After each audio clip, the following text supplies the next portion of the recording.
Who buried them, and what were they trying to hide? I'm Kim, and this is Hun Channel. Do you know about the mysterious miniatures hidden beneath Arthur's seat in Edinburgh? 17 tiny coffins, buried for nearly 2 centuries, each containing a hand-carved doll and an unsettling secret. Tonight, we'll explore the theories surrounding these relics and what they might reveal. By the end of this story, you'll understand why these tiny coffins may hold darker legends than anyone could have imagined.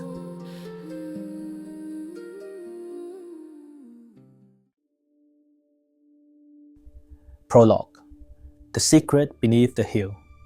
The light wind drifts from the Firth of Forth, winding through the Royal Mile, gliding over the slopes of the old town, until it rests upon that ancient hill, Arthur's Seat.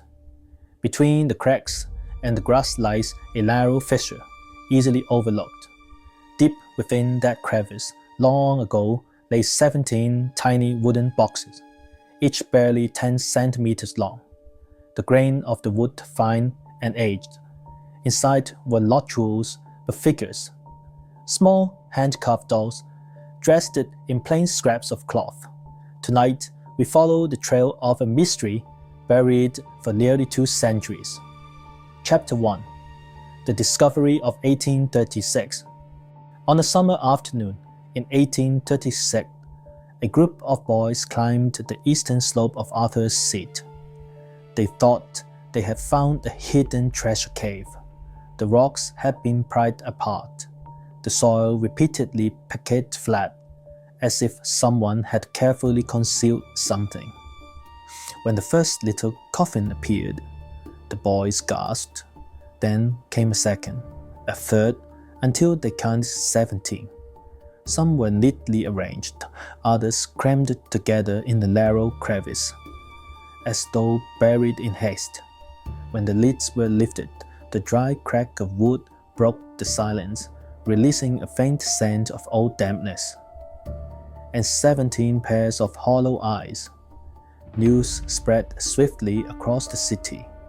The discovery was first reported by the Scotsman and the Caledonian Mercury, drawing scholars, clergymen, and the morbidly curious alike.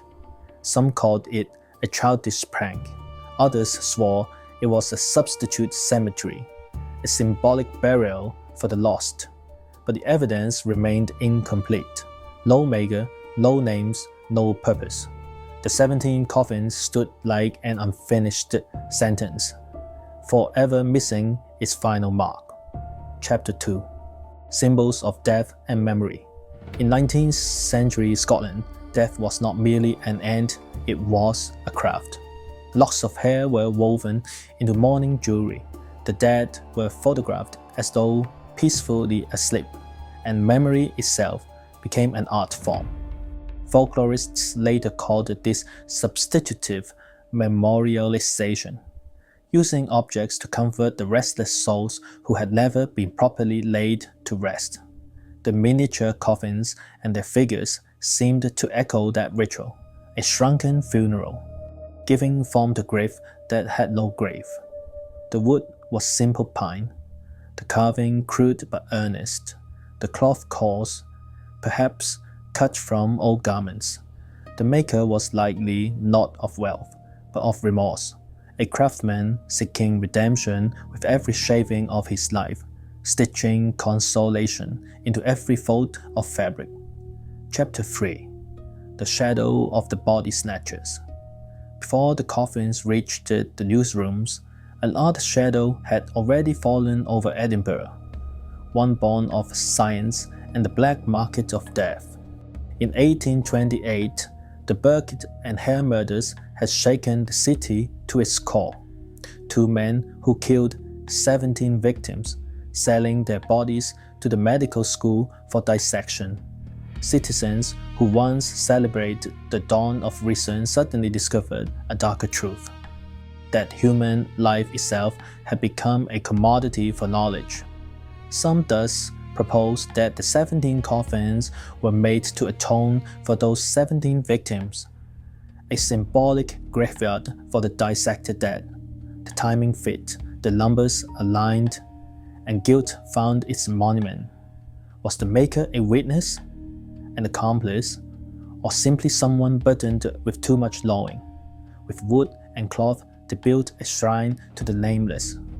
Afraid to raise a stone in the city, they chose instead a crevice in the hill, hiding a miniature funeral above the sprawling city that had birthed such horror. For Edinburgh had indeed been devoured by both fear and guilt, a city of enlightenment by day, and of the black market by night. The 17 coffins belonged to that nocturnal conscience, unseen but seeking forgiveness. Chapter 4. Witchcraft, Spells, and Forbidden Rites.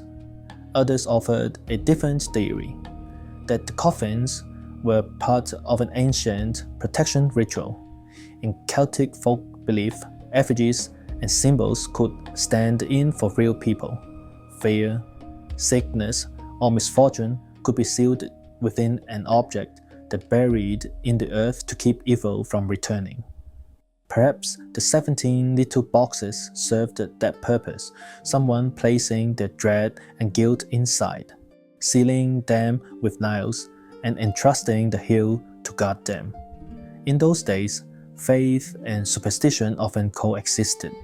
People prayed in church by day and whispered charms in secret by night. The morning bells and the midnight murmurs both answered the same terror, the terror of fate beyond control. Some offered their hope to heaven, others buried their fear in wood. The distance between the two was far smaller than we imagine. Chapter 5. The Silence of the Museum. Time turned legend into exhibit. Today, 8 of the miniature coffins remain, quietly displayed behind glass in the National Museum of Scotland. Their labels are brief: material, wood and cloth. Date: early 19th century. Origin: unknown. Soft light falls upon them. The lids are slightly open, revealing cloth and carved faces within. Lean closer, and you might sense the rhythm of the blade that shaped them. Carve. Pause. Breathe. Every emotion seems folded into the wooden dolls. Scholars have analyzed the samples. The pine dates to the early 1800s. The fabrics match the era. The clues confirm only existence, never intention. The display case, in its silence, becomes the truest statement. It lets you look but not know, approach but never understand. Chapter 6. The Truth Beyond Truth. Perhaps the 17 coffins were never meant to be solved but remembered. The real mystery is not who carved, who stitched, or who chose the hiding place, but why, in a city so proud of reason, someone still chose to give 17 nameless souls a miniature burial. It was part superstition, part compassion, both atonement and confession.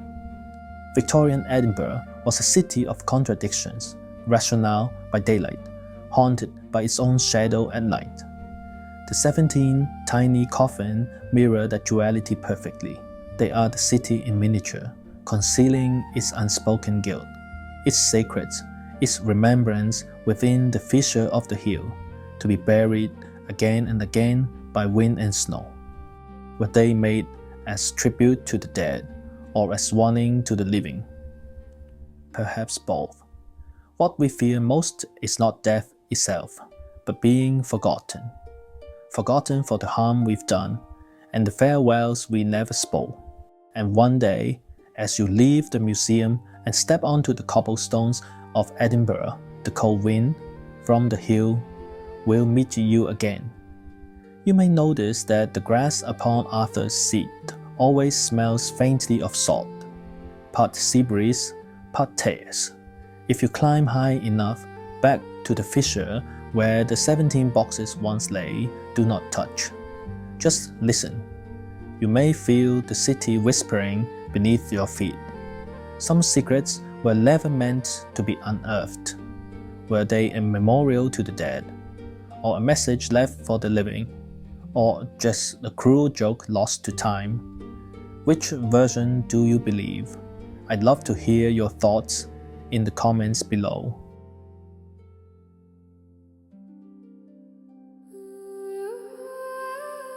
I'm Kim. Please subscribe, like, and share. And stay with me. You will never face the dark unknown.